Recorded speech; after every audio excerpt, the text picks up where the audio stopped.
शंकर भगवान पर किया गया भरोसा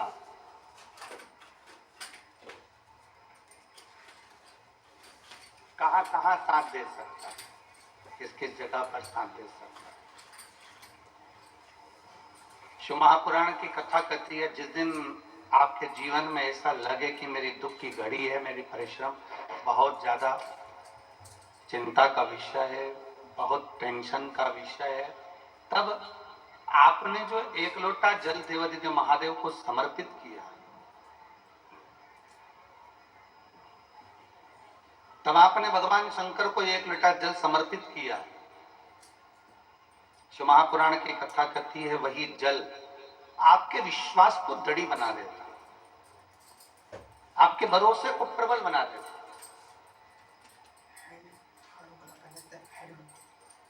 जैसे देवराज नाम के ब्राह्मण की माता जी ने अपने कार्यकाल में, अपने समय में भगवान शंकर को एक लोटा जल समर्पित करा। देवराज नाम के ब्राह्मण की माता ने जो जल समर्पित करा था, वो देवराज के काम आया।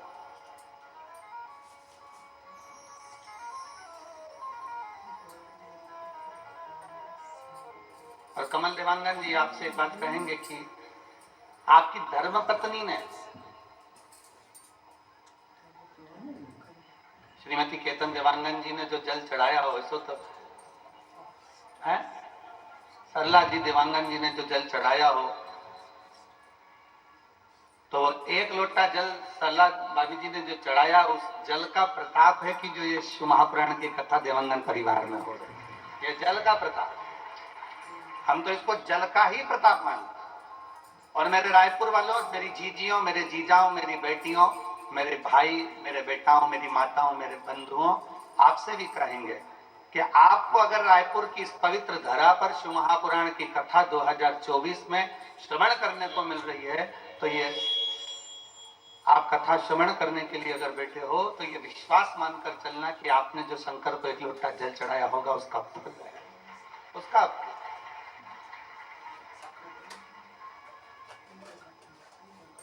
ये उसी का एक स्वरूप है।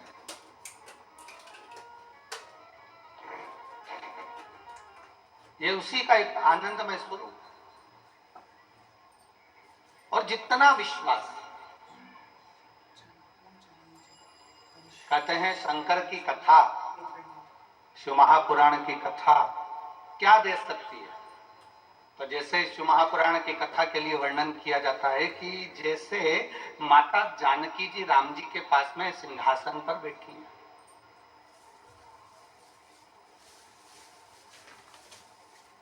माता जानकी जी राघव जी के साथ में राम जी के साथ सिंहासन पर बैठी हैं।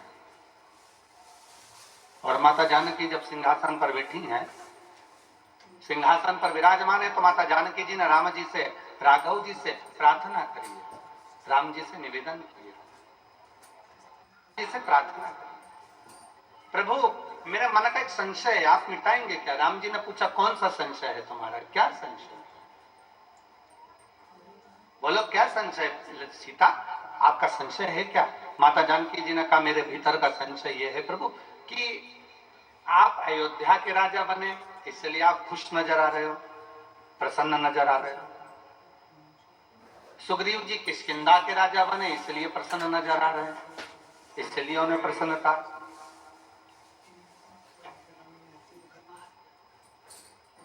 सुग्रीव जी किष्किंधा के राजा बने हैं, इसलिए उन्हें प्रसन्नता है, उसमें आनंदता है। और महाराज जी विभीषण को लंका का राज्य मिला, इसलिए विभीषण की प्रसन्नता। पर एक बात समझ में नहीं आती कि हनुमान जी को कहां का राज्य मिल गया जो हनुमान इतने नाच रहे हैं, हनुमान जी को कहां का राज्य प्राप्त हो गया जो हनुमान इतने प्रसन्न हो रहे हैं, इतने खुश हो रहे हैं। आखिर ऐसा हुआ क्या? तब भगवान राम जी ने कहा, सीता तुम कहती तो सत्य हो, जानकी जी तुम बोल तो सत्य रही हो कि मुझे अवध का राज्य मिला इसलिए मैं प्रसन्न हूं, सुग्रीव किष्किंधा के राजा बन गए इसलिए प्रसन्न है, विभीषण लंका के राजा बन गए इसलिए प्रसन्न है, केवट निषादों का राजा बन गया इसलिए प्रसन्न है, पर हनुमान क्यों प्रसन्न है ये समझ में नहीं आता। तब श्री हनुमान जी महाराज को राम जी ने बुलाया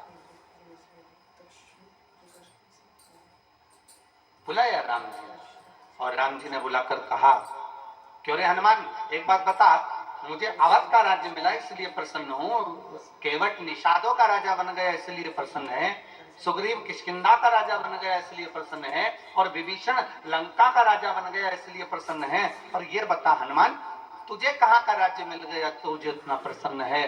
तब हनुमान जी कहते हैं, मेरे राम, आपके चरणों का राज्य मुझे मिल गया, इससे बढ़कर सुख और दुनिया का कोई सुख नहीं।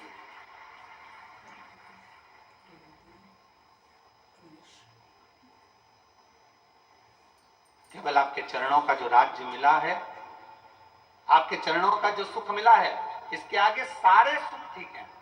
और यही शिव महापुराण की कथा में नंदीश्वर भगवान शंकर से कहते हैं, इसी शिव महापुराण की कथा के अंतर्गत नंदी भगवान शंकर से विनय करते हैं, नंदी भगवान शंकर से कहते हैं कि हे प्रभु, जिस भक्त के हृदय में, जिस भक्त के दिल में, जिस भक्त की चित्त वृत्ति में आपके दर्शन का भाव प्रकट हो जाए, आपके चरणों की सेवा प्राप्त हो जाए, आपके मंदिर में एक लोटा जल समर्पित होने लगे, आपके चरणों की स्तुति होने लगे, तो भगवान नंदीश्वर कहते हैं, समझ लेना प्रभु कि उसके जीवन में कहीं ना कहीं का राज्य स्थापित हो गया, इसलिए वो आपकी भक्ति में लगा हुआ,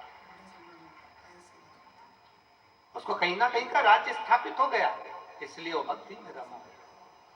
और मैंने तेरे ही भरोसे बाबा, तेरे ही भरोसे हवा बिच उड़ती जावांगी, बाबा टोर तो छड़ी ना मैं करती जावांगी, भोले मैं तेरी भक्त, शंभो मैं तेरी भक्त, हवा बिच उड़ती जावांगी, बाबा टोर तो छड़ी ना मैं कटती जावांगी।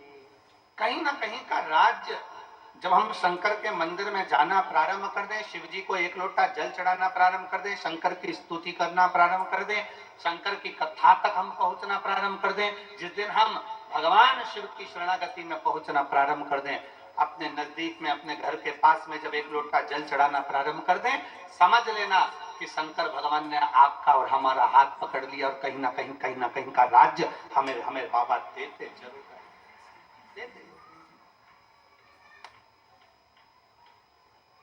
बोल बम का नारा है, इतना धीमा बोलोगे तो कल्याण तुम्हारा, जरा अच्छे से तो बोलो, बोल बम का नारा है,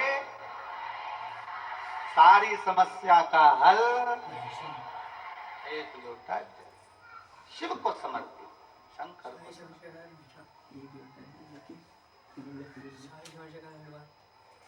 जल शिव का, कोई भी बीमारी हो से दूर हो सकती है, भगवान शंकर को समर्पित जल कभी निष्फल गया ही नहीं, कभी नहीं गया।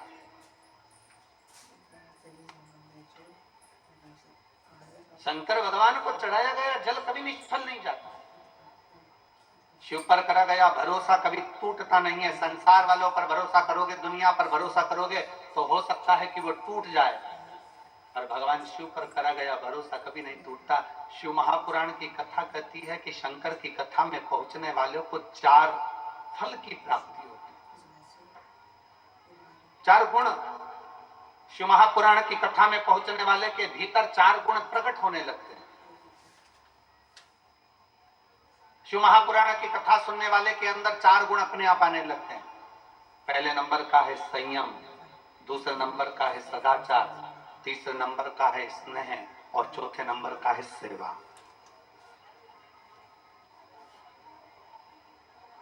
शिव की कथा श्रवण करने वाले के भीतर ये 4 गुण अपने आप आने लगते हैं। पहले नंबर का संयम, प्रथम नंबर पर आ जाता है संयम। संयम धारण करना मतलब यहाँ जितने कथा को श्रवण करने वाले बैठे हुए हैं, जितने कथा को सुनने के लिए बैठे हुए हैं, ये एक दो तीन चार पंडाल, पीछे का पंडाल जो भरा पड़ा हुआ है, ये जो बैठे हैं इनके भीतर संयम है।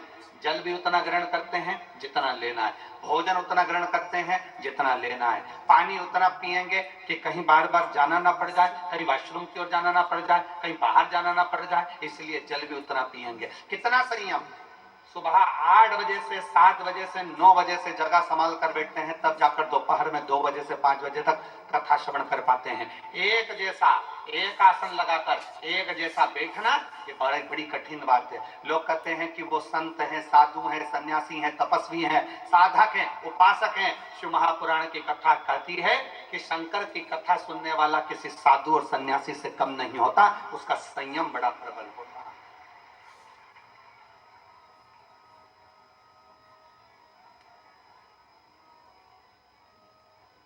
और जो यहां रुकते हैं, रात्रि का विश्राम करते हैं,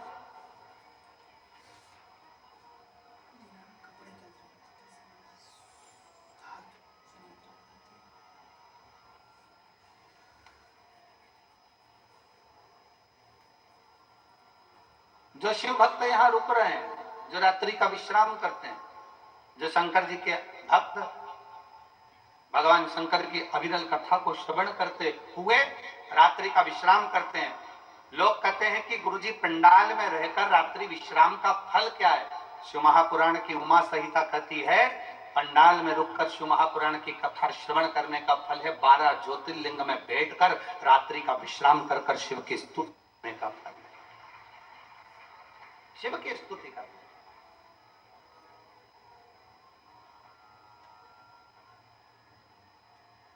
बैठे हो, अविरल भक्ति को धारण कर रहे हो। शिव महापुराण का सबसे पहला गुण जो मनुष्य को प्राप्त होता है, शिव महापुराण के 4 गुण हमें कथा में बैठने से ही प्राप्त हो जाते। पहले नंबर का है संयम, कथा में बैठे संयम प्राप्त हो। दूसरे का नाम है सदाचार, एक दूसरे के प्रति आदर का भाव, सम्मान का भाव, सत्कार का भाव, ये प्राप्त हो जाता है।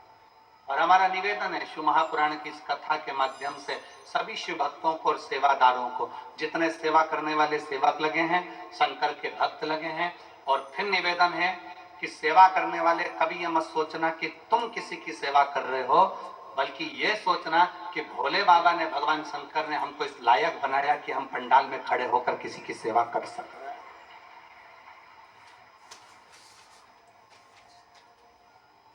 बल्कि भगवान को धन्यवाद देना कि हमको इस लायक बनाया कि हमको सेवा करने का मौका मिला।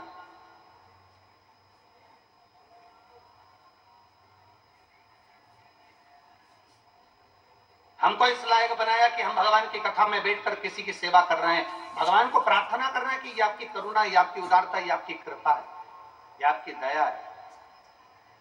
और मेरी जीजियों से भी निवेदन है, जितनी मेरी जीजियां यहाँ बैठी हैं, जितने मेरे जीजा यहाँ बैठे हैं, उनसे भी निवेदन है, बेटी बेटाओं से भी निवेदन है। आप किसी को अगर 1 गिलास पानी पिला रहे हो, आप अगर घर से टॉफी लेकर आए हो, बिस्कुट लेकर आए हो, कोई रोटी लेकर आए हो, चावल बनाकर लेकर आए हो, खिचड़ी बनाकर लेकर आए हो, और किसी को आप अगर मुंह झूठा करा रहे हो, तो भी भगवान को निवेदन करना, भगवान को धन्यवाद देना कि तेरी बड़ी कृपा है जो तूने मेरे घर में ऐसा अन्न दिया कि मैं किसी शिव भक्त का मुंह झूठा करवा पाई। ये तेरी उदारता है, ये तेरी कृपा, ये तेरी करुणा है, ये तेरी उदारता। और तू कृपा करा तो हो सका, तूने करुणा करी तो हुआ, वरना हो नहीं सकता। और मेरे भोले तेरा सहारा है, मेरे भोले तेरा सहारा है, मेरी नैया का तो किनारा है, मेरी नैया का तो किनारा। आप भगवान को धन्यवाद देना कि भगवान आपने मेरे को इस लायक बनाया, मेरे घर में ऐसा अन्न दिया, मेरे घर में ऐसा धन दिया कि मैं किसी शंकर के भक्त का मुख झूठा करा सकूं। ये तेरी उदारता, ये तेरी कृपा, ये तेरी करुणा, ये तेरी दया। और तीसरे नंबर पर है स्नेह। शिव महापुराण की कथा कहती है कि भगवान शंकर की कथा तीसरा गुण देती है सबको प्रेम करना, सबको स्नेह करना, सबको स्नेह के माध्यम से रिझाना, स्नेह करो। और आप सब देखेंगे भगवान शंकर की इस कथा के माध्यम से आप लोग अपने स्मरण में लेंगे स्नेहता। जो रात्रि को रुकने वाले होते हैं, जो रात्रि को विश्राम करने वाले होते हैं, जो शंकर के भक्त होते हैं, शिव के मंदिर में जाने वाले होते हैं, एक लोटा जल चढ़ाने वाले होते हैं, शंकर की स्तुति करने वाले होते हैं, उनमें आपस में इतना स्नेह हो जाता है, इतना प्रेम बढ़ जाता है, इतना प्रेम बढ़ जाता है कि वो प्रतिदिन शंकर के मंदिर में बैठकर भगवान शंकर का मंत्र का स्मरण करते रहते हैं। श्री शिवाय नमस्तुभ्यं, श्री शिवाय नमस्तुभ्यं। उनका स्नेह बढ़ जाता, उनका प्रेम बढ़ जाता। शिव महापुराण की कथा कहती है कि शिव पुराण श्रवण करने वाले, शंकर के मंदिर में एक लोटा जल चढ़ाने वाले, शंकर की स्तुति करने वाले, शंकर के मंत्र का जाप करने वाले, पंचाक्षर मंत्र का जाप करने वाले, नमः शिवाय, षडाक्षर मंत्र का जाप करने वाले, ओम नमः शिवाय, या शंकर की अविरत भक्ति में डूबने वाले के घर में धीरे धीरे धीरे धीरे प्रेम बढ़ना प्रारंभ हो जाता है। भगवान शंकर के मंदिर में स्नेह बढ़ना, भगवान शंकर के भाव से घर और परिवार में भी प्रेम बढ़ना प्रारंभ हो जाता है। शिव महापुराण की कथा 4 गुण देती है। उसमें पहला गुण है आपका संयम, दूसरा गुण है आपका सदाचार, और तीसरा गुण है आपका स्नेह प्रेम, और चौथे नंबर का गुण है सेवा। शिव महापुराण की कथा कहती है कि सेवा का भाव अपने आप जागृत हो जाता है, अपने आप। कौन कौन है जो शंकर जी के मंदिर में एक लोटा जल चढ़ाते हैं? जरा हाथ उठाओ, जरा। सब चढ़ाते हो? रख लो, रख लो, बहुत बढ़िया। शिव कृपा बनी रहे आप पर। जय जोहार।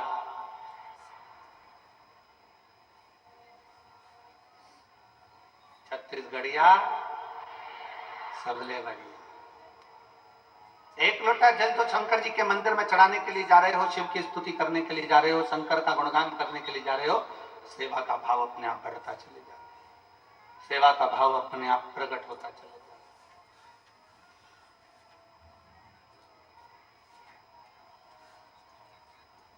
सेवा का भाव अपने आप अंदर प्रकट होने लगता है, अपने आप।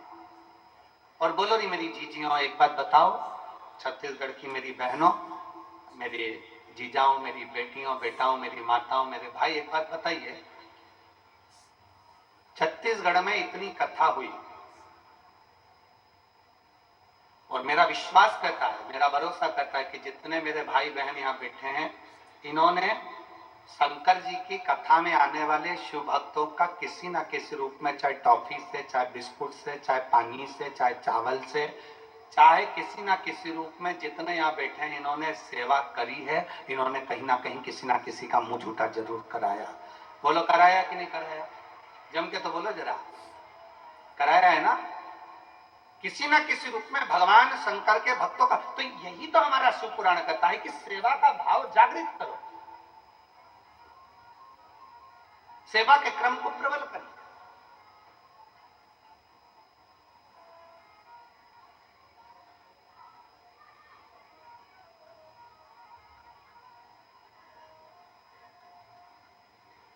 और शिव महापुराण की कथा 4 चीजों में सर्वप्रथम अगर संयम दे रही है तो चौथे नंबर पर चौथा गुण है सेवा भी दे रही है, सेवा।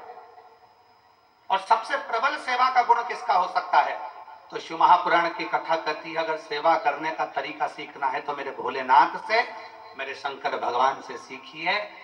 देवता जब हर तरह से हताश हो जाते हैं, देवता जब हर तरह से हार जाते हैं, तब भगवान शंकर की शरण में जाते हैं और शिव जी उनसे एक ही बात कहते हैं कि तुम चिंता मत करो, तुम चिंतन करो, बाकी क्या इन असुरों का संहार मैं कर दूंगा, तुम चिंतन करो।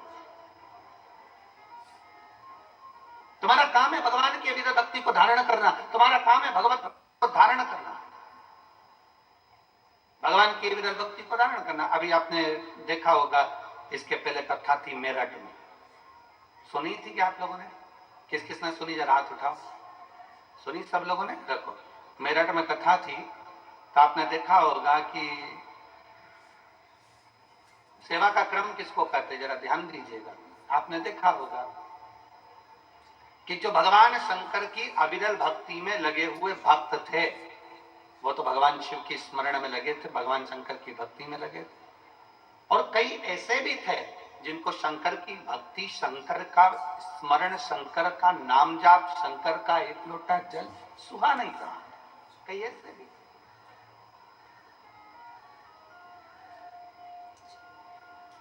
पर दुनिया के लोग समझते हैं कि शंकर जी तो एकदम भोले हैं, शिव तो कुछ जानते ही नहीं है, शंकर तो अड़भंग है। मेरा निवेदन है, शंकर को बिल्कुल भोला भी ना समझो, अड़भंग भी ना समझो। शंकर को अगर समझने के लिए चाहिए तो शिव महापुराण की कथा कहती है, जैसे शंकर भगवान के 3 नेत्र हैं, शिव महापुराण की कथा कहती है शंकर को समझने के लिए तुम्हारा भी एक ज्ञान का नेत्र खोलना पड़ेगा, तब शिव को पहचान पाओ। अपने भीतर का ज्ञान का नेत्र तुम्हें खोलना पड़ेगा, तब तुम शंकर को जान पाओ। शिव को पहचानना साधारण नहीं। मेरे भोले बाबा को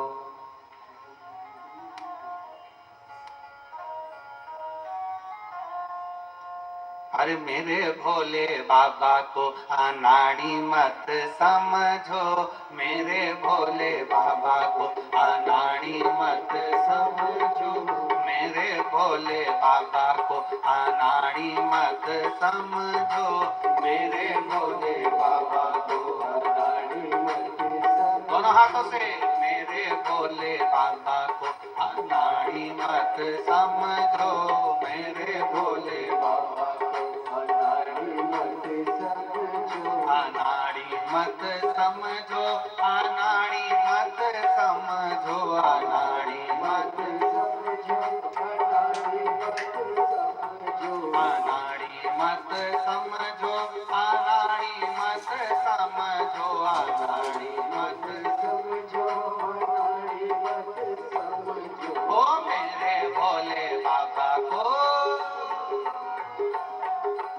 मेरे भोले बाबा को अनाड़ी मत समझो, मेरे भोले बाबा को अनाड़ी मत समझो। बड़े भाव से दोनों हाथों से।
शंभो